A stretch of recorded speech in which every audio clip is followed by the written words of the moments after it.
3,000 కోట్ల కలెక్షన్ల మీద జక్కన్న కన్నేశాడా?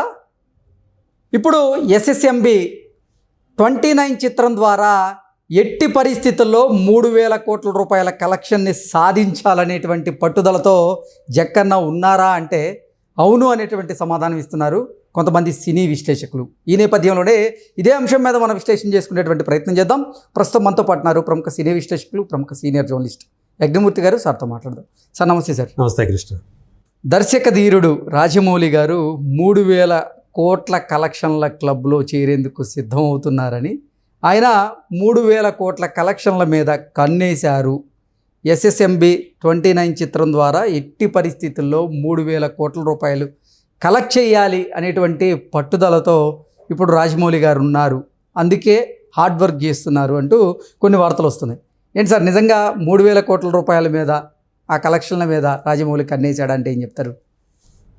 ఎస్ఎస్ఎంబి 29 షూటింగు మొన్న మొదలైందని చెప్పేసి మనం చూసాం.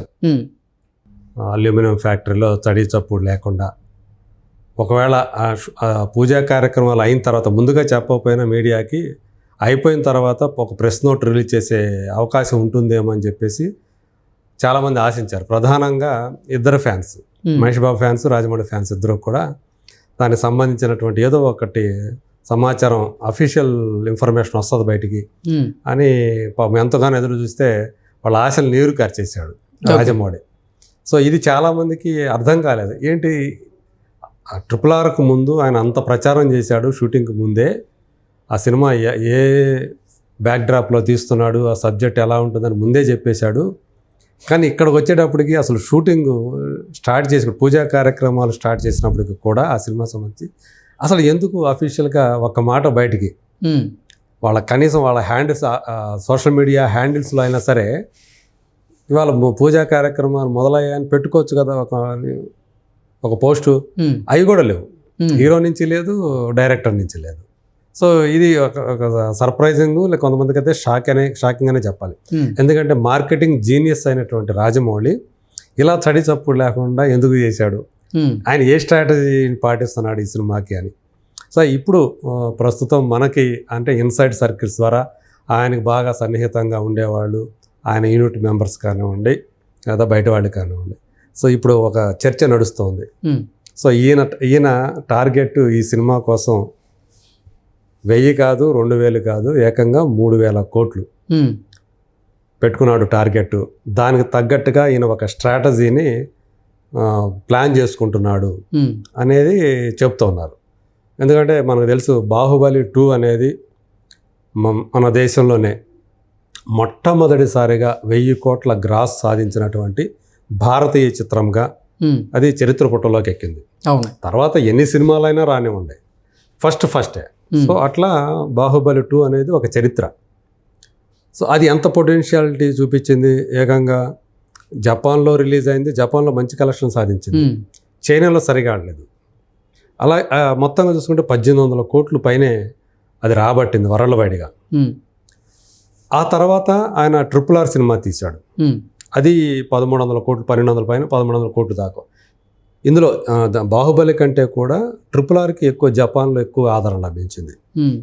సో అట్లా ఆయన ఆ మార్కెట్ పరిధి విస్తరించింది.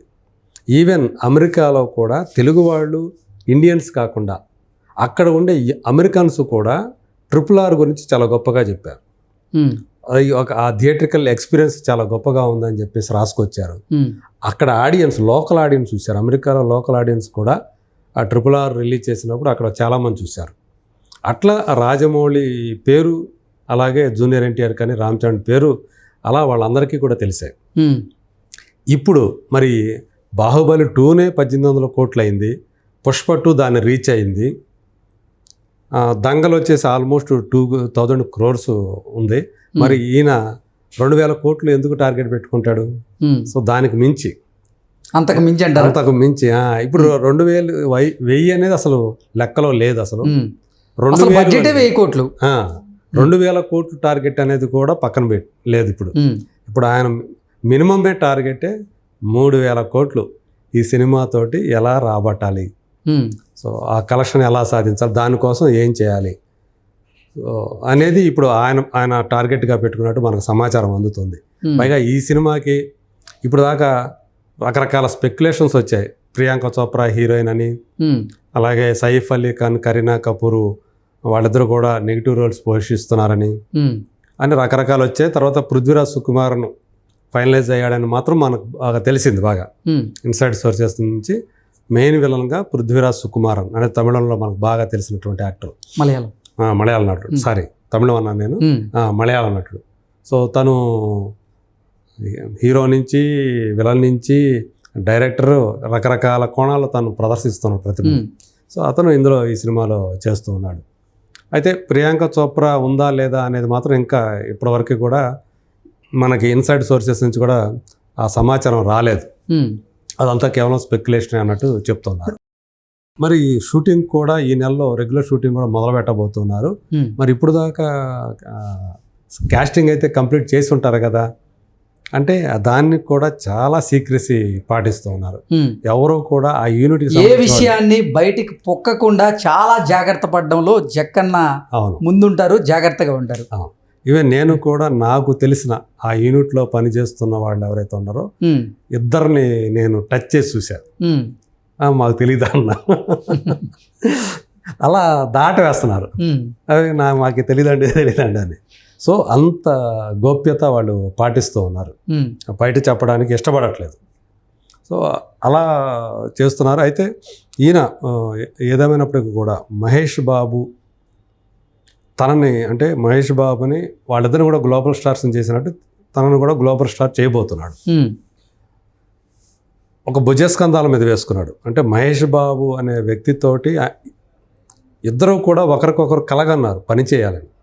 15 సంవత్సరాల క్రితమే మహేష్తో పని చేయాలనేది రాజమౌళి కళ అయితే, అప్పుడు ఆయనతో పని చేయాలనేది మహేష్ బాబు కళే. ఓకే. ఎందుకంటే 15 సంవత్సరాలు 2010లోనే మేలో మహేష్ బాబు ఒక ట్వీట్ చేశాడు.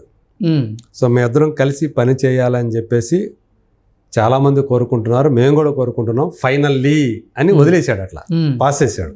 అంటే ఫైనల్గా అయిపోతుంది అని చెప్పాడు. కానీ అది కాలప్పుడు, ఎందుకంటే అప్పుడు వాళ్ళిద్దరి మధ్య కథా చర్చలు నడిచాయి.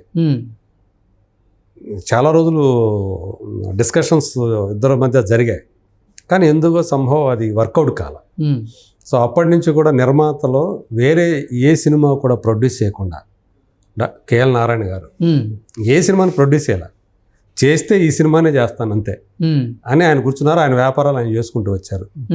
సో పైగా ఏంటి, వీళ్ళిద్దరూ కూడా అప్పట్లోనే 15 సంవత్సరాల క్రితమే ఇద్దరు కూడా అడ్వాన్సులు తీసుకున్నారు ఆయన దగ్గర. ఓకే. మహేష్ బాబు, రాజమౌళి. సో అది ఉంటుంది కదా, ఆయన అడిగి మళ్ళీ తిరిగి తీసుకుందా లేదు, వీళ్ళు ఇచ్చింది లేదు. అంటే ఎట్టని మళ్ళీ కలిసి పని చేస్తాం కదా అని చెప్పేసి ఉద్దేశంతో. సో ఫైనల్గా 15 సంవత్సరాల తర్వాత అప్పటి ఆ కళ ఇప్పుడు ఇద్దరు కూడా నిజం చేసుకుంటున్నారు. ఒకరితో ఒకరు కలిసి పని చేయాలి అనేది వాళ్ళ కళ.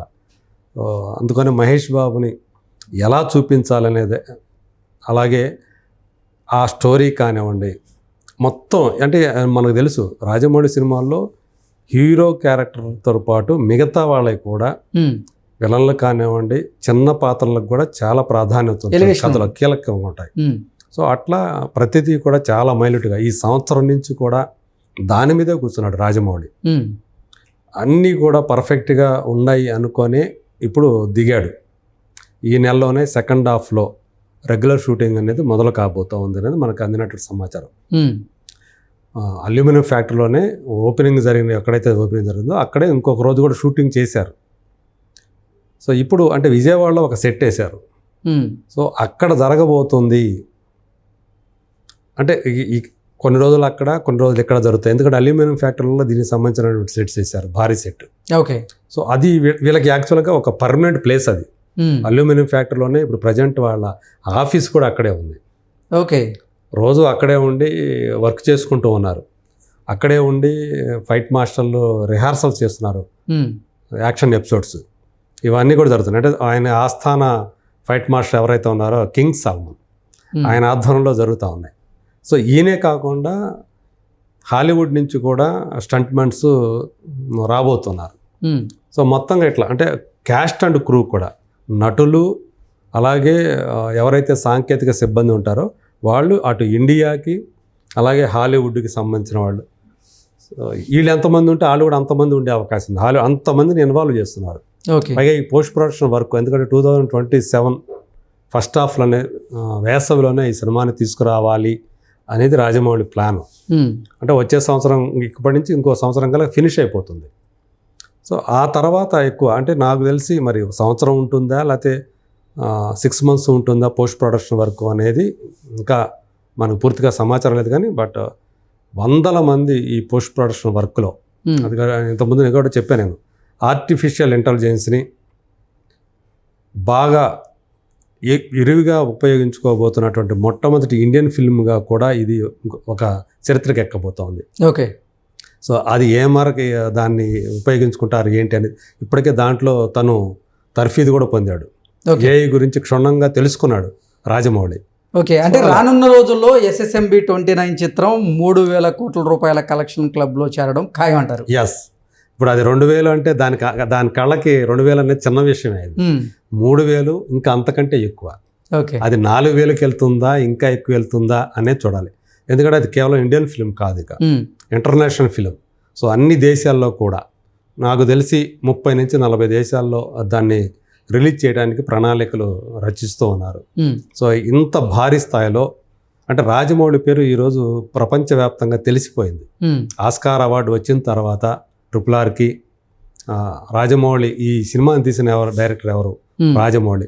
పైగా జేమ్స్ క్యామరూన్ లాంటి డైరెక్టర్లు కూడా రాజమౌళిని పొగడతలతో ముంచెత్తారు. సో దాంతో ఆయన అందరికీ ఇది ప్రపంచవ్యాప్తంగా ఉన్నటువంటి సినీ గోయర్స్కి ఆయన పేరు తెలిసింది.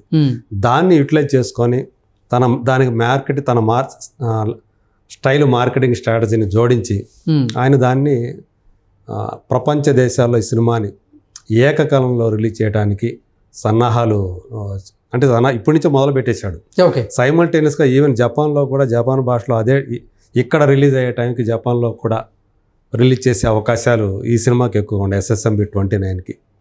సో మొత్తంగా అలా ఈ సినిమాతోటి అసలు అంటే రాజమౌళి మనం అనుకున్న దానికంటే కూడా ఆయన తరం దర్శకులు కానీ మిగతా వాళ్ళు కానీ ఆలోచించే దానికంటే కూడా చాలా ముందు ఉంటాడు, అడ్వాన్స్గా ఉంటాడు టెక్నికల్గా కానీ మార్కెటింగ్ స్ట్రాటజీ పరంగా కానీ.